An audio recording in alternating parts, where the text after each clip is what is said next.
things I found most useful were the skills used in facilitating large groups, and I've had a chance to use some of those since then, and also the opportunity to think carefully about how people listen to ideas when they're presented, what resonates with people when you're trying to put forward an idea or an area of improvement, and the ways of appreciating your own strengths and weaknesses and the strengths and weaknesses of an organisation or project as it exists are also really useful. We were educated in the use of a story and a narrative when trying to present an idea or a new development or a new project for people. We here in the CCG use that, myself and a fellow commissioner used that for our locality, speaking to about 30 GPs, representing a patient area of about 50,000 patients, to look at the ways in which we might improve healthcare in the future. And so I specifically used that structure when I was writing my introduction. I've managed to encourage colleagues to adopt quality improvement techniques by presenting them to them, really.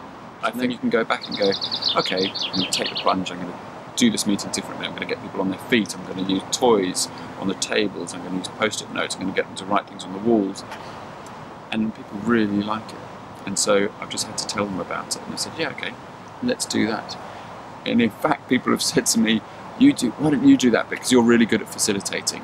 And in fact, I've done almost none in this style. It's simply me mentioning the ideas that I've learnt about in this course. To know that people appreciate it when they're on the receiving end of it. So, as an example, the Quality Improvement Facilitators program, there were lots of post-it notes, there was lots of stand up, let's do this differently, and I took that on board as that's what people enjoy. People like doing that, they don't like sitting around just listening and gradually nodding off.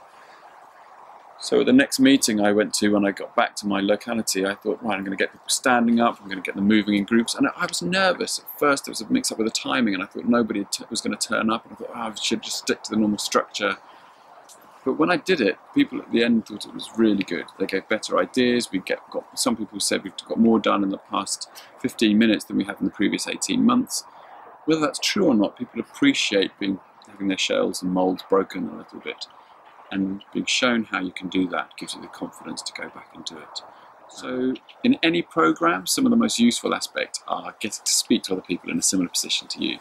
So one of the really useful opportunities I had was to speak to other CCG members, other federation members, practice managers, paramedics, people in charge of urgent care, lots of different viewpoints on issues that are facing us here in Devon, but also across the rest of the country. And the second was the skills, not just the inspiration that you can do these things better.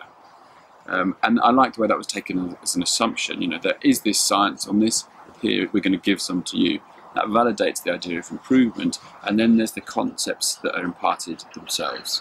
So going forward, knowing a routine and a structure for presenting a new idea, a way you might handle a group or a difficult member of a group, a way you might evaluate data over a series of days or time points and notice that something was going awry using statistical process control, ways that you might appreciate different people in a group and think, I think he's this kind of person and he or she appreciates this kind of communication.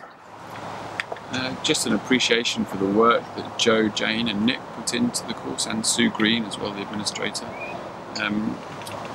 Their commitment to the ideas they were presenting was always evident, and in a way their ability to provide that teaching was an inspiration in itself, because when I was standing in front of a large group I was thinking, this takes time to get good at, and even though it didn't go perfectly, it went well, and it went better than it would have done without their help, and I could recognise their professionalism as something I can work towards just with increasing practice, continuing learning, and reflecting on what I learnt on that course.